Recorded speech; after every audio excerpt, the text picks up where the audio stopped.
Hey, 10 days left. What's up? It's the Culture Detective here, running out of time. I seriously have a lot to do today. I still have an album review to do. I have to start packing my luggages. I've my final exams, and I still have a bunch of stuff to do, so I'm gonna be quick here.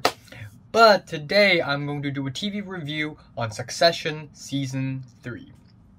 So I just finished watching Succession Season 3 not too long ago, and cheers. Succession, TV show on HBO, created by Jesse Armstrong. Season 3 has just finished not too long ago. In fact, I originally planned to finish watching it the day it finished airing. It's only 9 episodes long this season, but unfortunately I'm just really busy lately. But anyways, finished watching it, and wow,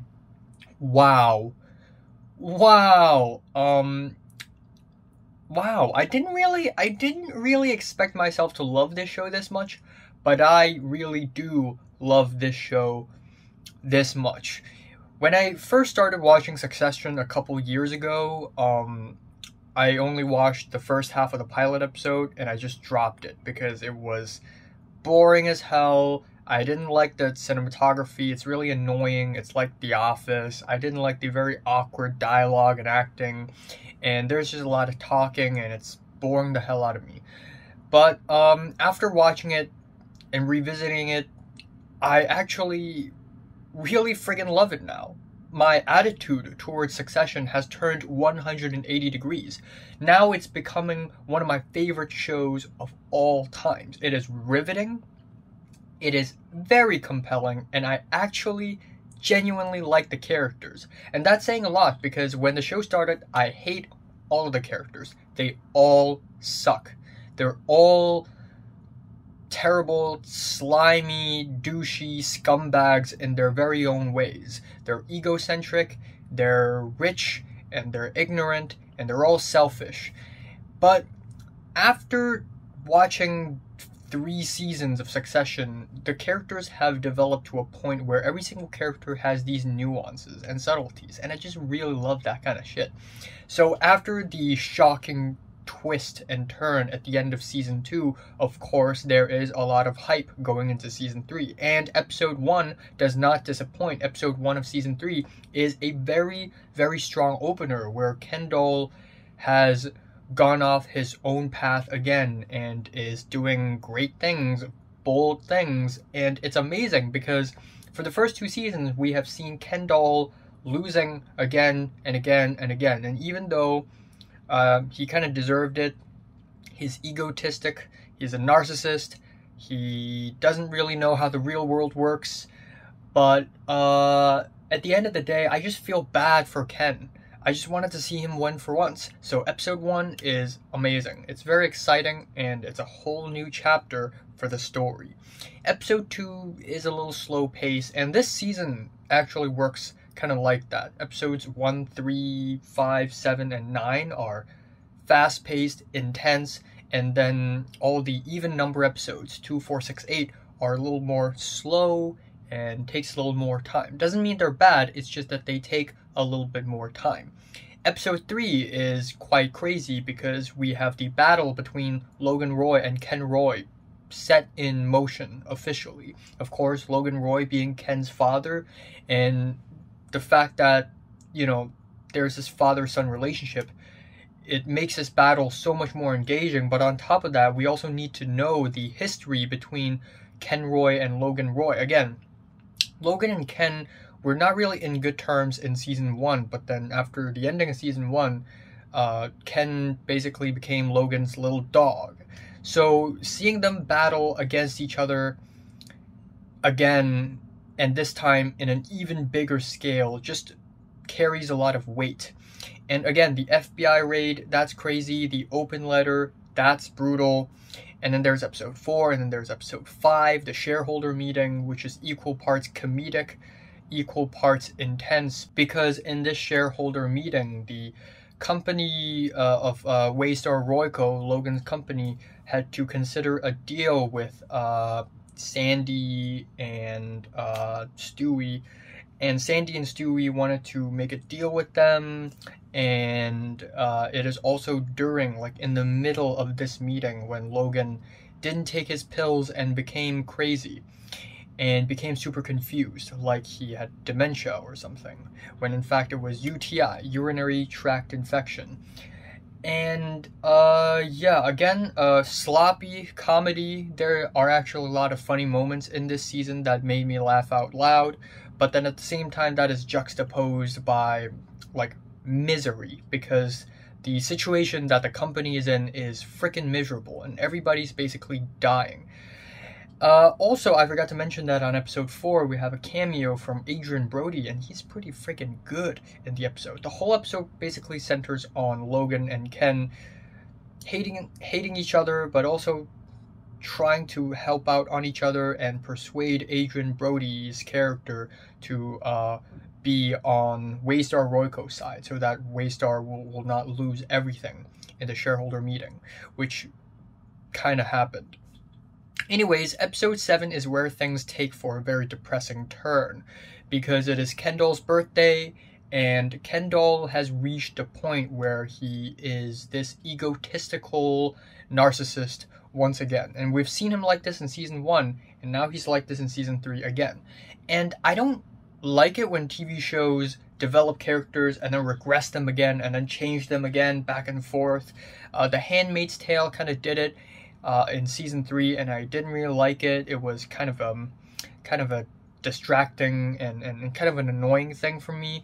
But seeing how Succession does it, I actually really like it. I think part of it is because in Succession, when we see characters change, we really understand why there is a change and how there is a change. So Kendall was a very egotistical person who was very impulsive and irrational in season 1, but of course he fucked up and he realizes that he's flawed, he embraces it, and so in season 2 he became a lapdog. He basically was powerless, but he got a little comfortable with that. That once again changed his personality, but then that basically wound back to his ego, and it's all coming together, and that in turn makes Ken's personality more complex. Kendall Roy is slowly becoming one of my favorite TV characters of all times,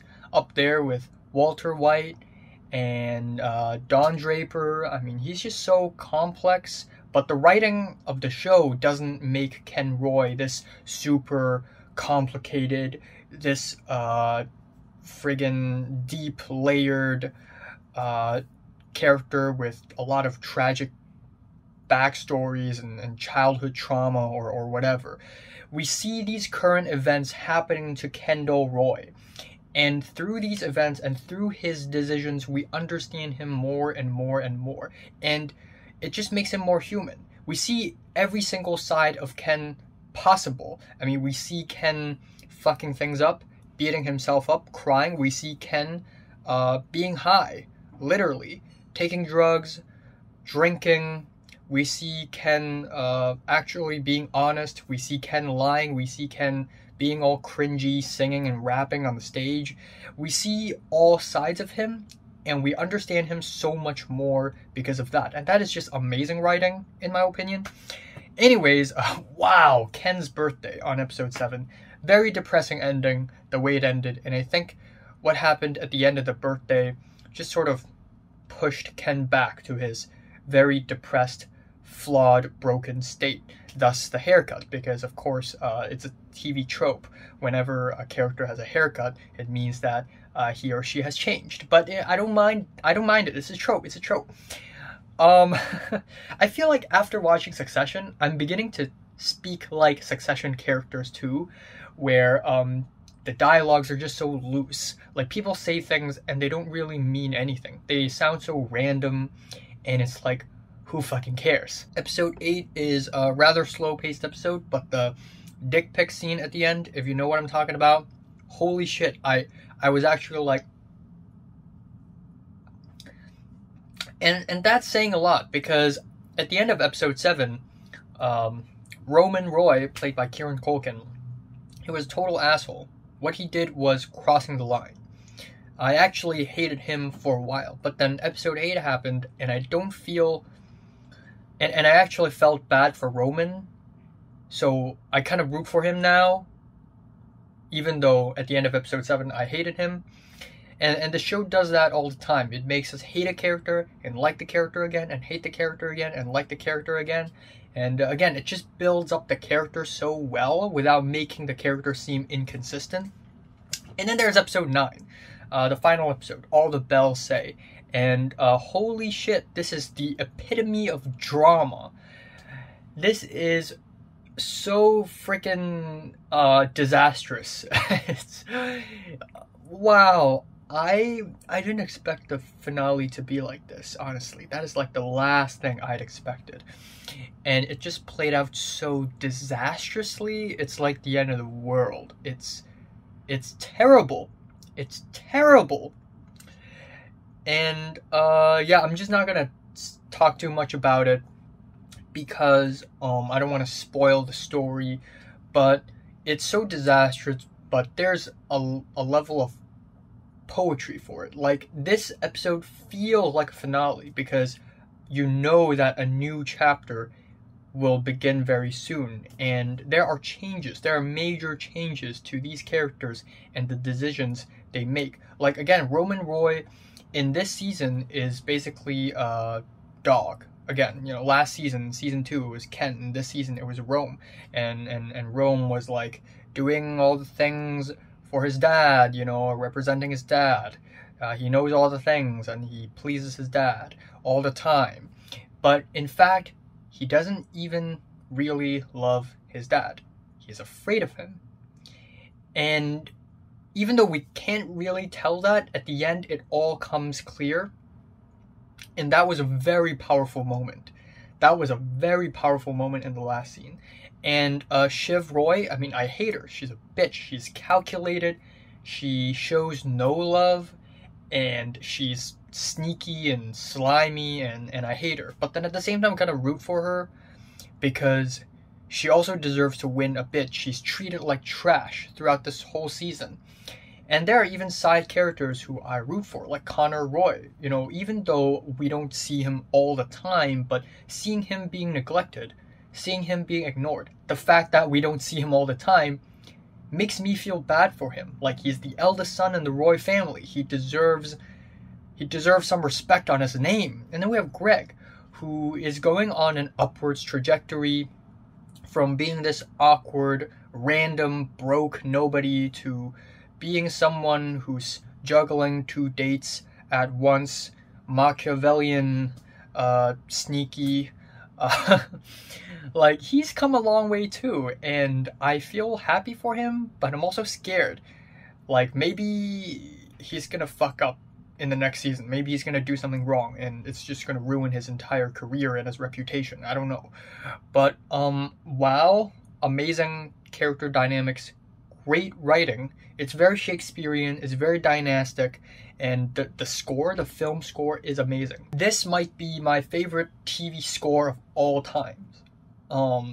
Yes, I'm serious. Nicholas Britell's score in Succession is amazing. Every single track is brilliant. And I wasn't a huge fan of classical music before Succession, but after Succession, I find myself, I find myself liking classical music more, thanks to Succession. Like, Succession is not completely serious. There are funny scenes in it, but the music is just so stern and serious. And there's just a magic to it that I just really love. So, yeah. And finally, I'd like to say that the story is so riveting, it is so compelling, and it doesn't have to be like the end of the world. It doesn't have to be like Game of Thrones, where a dragon can just come down from the sky and burn down the whole city. Nothing like that happens in Succession. In Succession, the stakes aren't really that high. Like, nobody really dies in Succession. You know, it's not like a show full of fist fights, car chases, and explosions. There's no magic.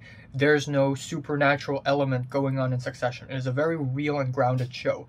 Yet, for some reason, this show is one of the most riveting and one of the most intense shows I've seen on TV without all this crazy big budget bullshit.